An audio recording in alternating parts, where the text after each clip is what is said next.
నేను ఒక్కనే కాదు, క్యాబినెట్ ఆమోదించింది, అసెంబ్లీ తీర్మానించింది. ఒక సోషల్ జస్టిస్ డేగా జనవరి 4ని సీఎం రేవంత్ ప్రకటించిండ్రు. మీరు మాత్రం మీ స్టూడియోలో చించి కాల్ చేసిన పరిస్థితి.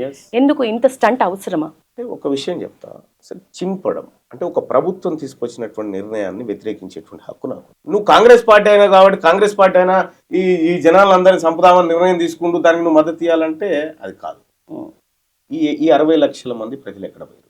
నేను ఆ వర్గాల నుంచి వచ్చినోడు కాబట్టి నేను ఖచ్చితంగా వర్గాల గురించి మాట్లాడాను. వాళ్ళు తీర్మానం చింపేసిందంటే 2013లో యూపీఏ గవర్నమెంట్ మన్మోహన్ సింగ్ గారు ఒక ఆర్డినెన్స్ తీసుకొస్తే రాహుల్ గాంధీ గారు మీడియా ముఖంగా చింప అవతల పారేశారు. స్టైల్ ఫాలో అయినారా? స్టైల్ అంటలే, నేను ప్రజలకు అన్యాయం మంచి జరగాలనేటువంటి లక్ష్యం ఉంటే అది ఓ వ్యవస్థనా ఇంకో వ్యవస్థనా అనేటువంటి ఆలోచనలు ఎవరికి నాకు అల్టిమేట్ గా ప్రజలు, మా రాహుల్ గాంధీ గారు ఎట్లయితే ప్రజల గురించి ఆలోచించారో నేను అది ఆలోచించిన.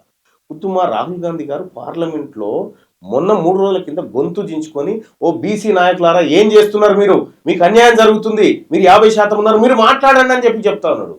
నేను అది ఫాలో అవుతున్నాను. ఇక్కడ తీర్మానం చించేసి చూస్తున్నారు కానీ 60 లక్షల జీవితాలను చింపేసిన, ఆధార్ కార్డులు చింపేసిన లెక్క అడగరా? ఈ మీడియా అడగాలి కదా. ఎటు పోయినారు ఈ బిడ్డలంతా? పోయిన జనాభా 2011 సెన్సెసే, అది మన గవర్నమెంటే చేసింది కదా, యూపీఏ గవర్నమెంట్ చేసిన సెన్సెసే కదా. ఆ సెన్సెస్ ప్రకారమే 3,50,00,000 మంది అని చెప్తుంది 2011 సెన్సెస్ లో. ఆ సెన్సెస్ ప్రకారమే 3,50,00,000 మంది అయితే ఇప్పుడు ఈ 13 ఏళ్లలో తెలంగాణ రాష్ట్రంలో కేవలం 20 లక్షల మంది పుట్టిరా.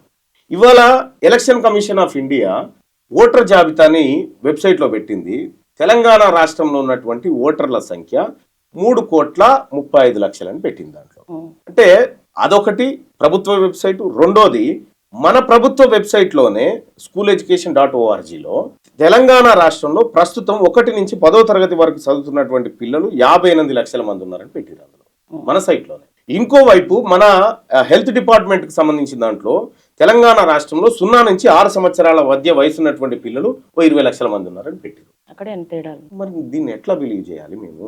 అంటే దీని ద్వారా ఏం జరిగిందంటే కులగణన మాటున అప్పర్ క్యాస్ట్ ఉన్నటువంటి ఆ 6-7% ఏదైతే ఉందో వాళ్ళని 15% చూపించి ఈడబ్ల్యూఎస్ ను రక్షించుకోవాలనేది వాళ్ళ కుట్ర.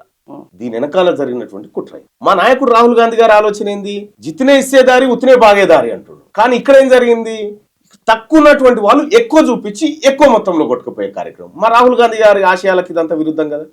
కాబట్టి నేను